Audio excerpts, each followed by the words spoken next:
Can کہتے ہیں walking stick کو یا شارٹ اسٹاف کو, چھڑی کو.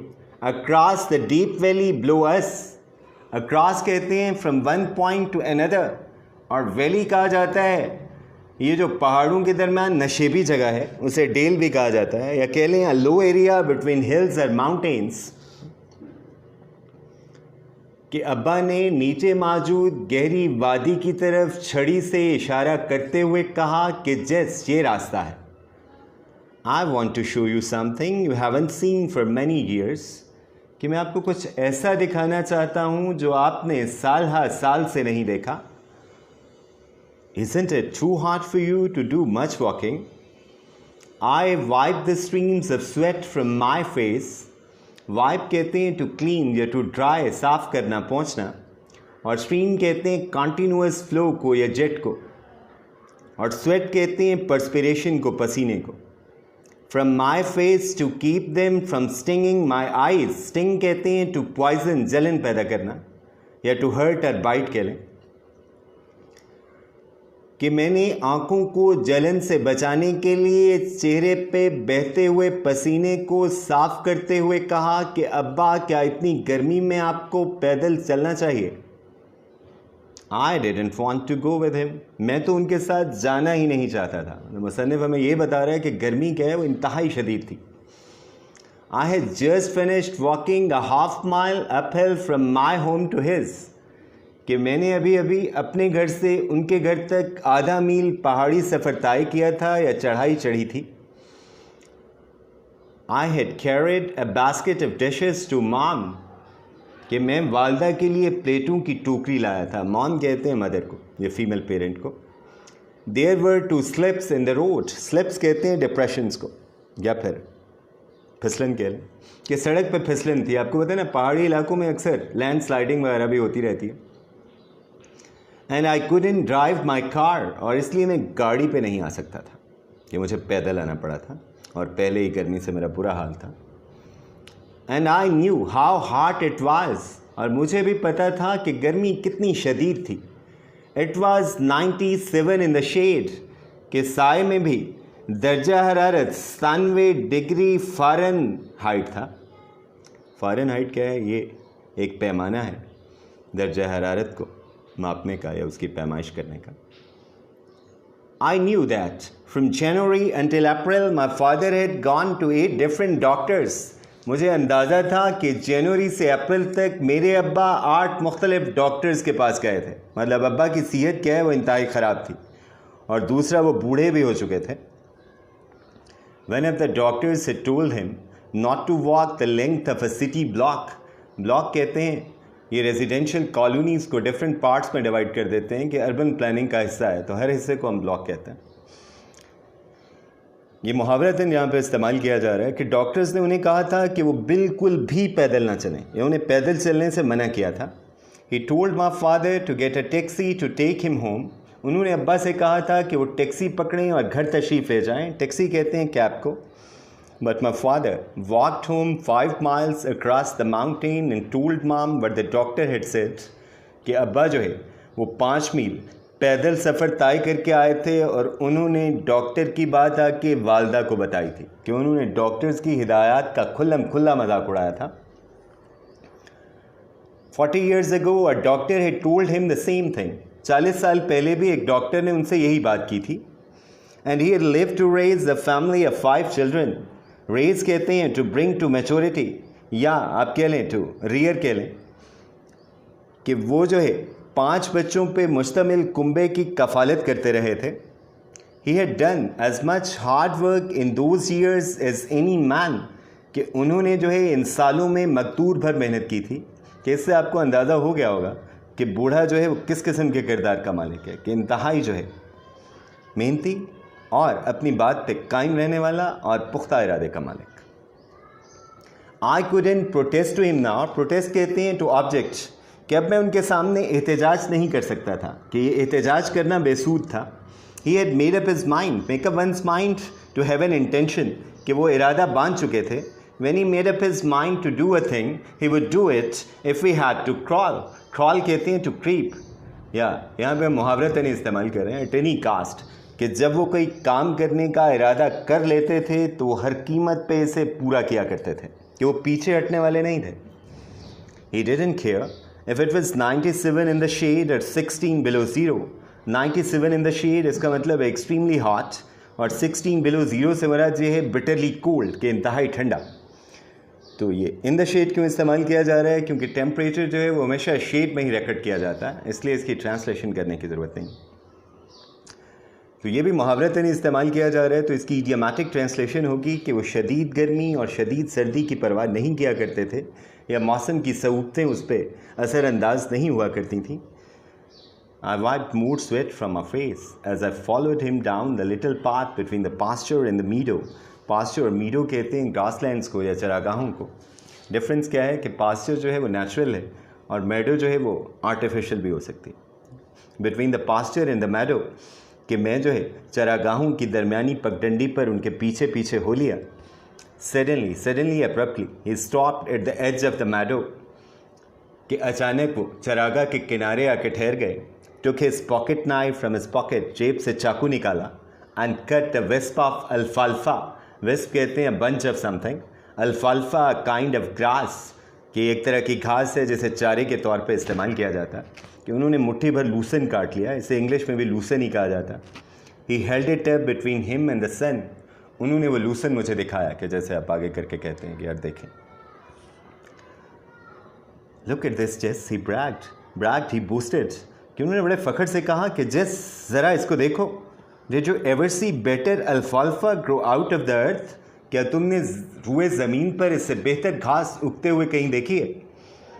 It's the best looking hay I have ever seen any place, I said. hay کہتے ہیں ویسے خوش چارے کو، مگر اسے فوڈر بھی کہا جاتا یا بھوسا کہہ لیں. کہ میں نے جو ہے اس سے بہتر گھاس کہیں اور اگتے ہوئے نہیں دیکھی. مطلب یہ کہنے کا طریقہ ہے کہ یہ گھاس سب سے بہترین. I haven't seen better looking alfalfa even the little Sandy River bottom. little Sandy کیا ہے؟ یہ کنٹکی میں بہنے والا ایک دریا ہے، اور باٹمز کہتے ہیں نشیبی علاقے کو، مطلب وہ جو لو ایریاز ہوتے ہیں دریا کے قریب، جیسے ہمارے ہاں یہ کچے کا علاقہ ہے دریائے سندھ کا جو نشیبی علاقہ ہے. کہ میں نے جو ہے دریا کے نشیبی علاقوں میں بھی اس سے بہترین گھاس اگتے ہوئے نہیں دیکھی. کہ نشیبی علاقے تو زرخیز ہوتے ہیں نا، اس لیے وہاں پہ ظاہر فصل اچھی ہوتی ہے. When I bought this little farm, everybody around here said I'd end up with my family at the country poor farm if I tried to make a living here. To make a living کہتے ہیں to earn livelihood، روزی کمانا. He bragged again, brag to boast. انہوں نے انتہائی فخر سے کہا کہ جب میں نے یہ فارم خریدا تھا تو ارد گرد کے لوگوں کا یا اہل علاقہ کا یہ کہنا تھا کہ میں بھوک مروں گا. یہ شاید اس شخص کا دماغ چل گیا کہ یہ جو ہے اس فارم کو آباد کرنے کے لیے آیا ہے، یہ فارم تو آباد نہیں ہوگا. It took me 30 years to improve those old worn out acres. worn out یہاں پہ ہم کہہ لیں ویسے بیرن کہہ لیں یا ڈیزولیٹ کہہ لیں، بنجر کہہ لیں. to make them do this کہ اس بنجر زمین کو اس قابل بنانے میں مجھے 30 سال سے زیادہ عرصہ لگا، اور آج یہ زمین کیا ہے وہ سونا اگل رہی ہے. تو یہی میری محنت کا جو ہے حاصل ہے. آج بیٹا اتنا ہی کافی ہے. آگے آپ ریڈنگ نوٹس بھی دیکھ سکتے ہیں اور یہاں سے سارے الفاظ اور ان کے معنی دیکھ سکتے ہیں. انشاءاللہ اگلے لیکچر کے ساتھ جو ہے میں بہت جلد حاضر ہوں گا. اللہ حافظ. سی یو لیٹر.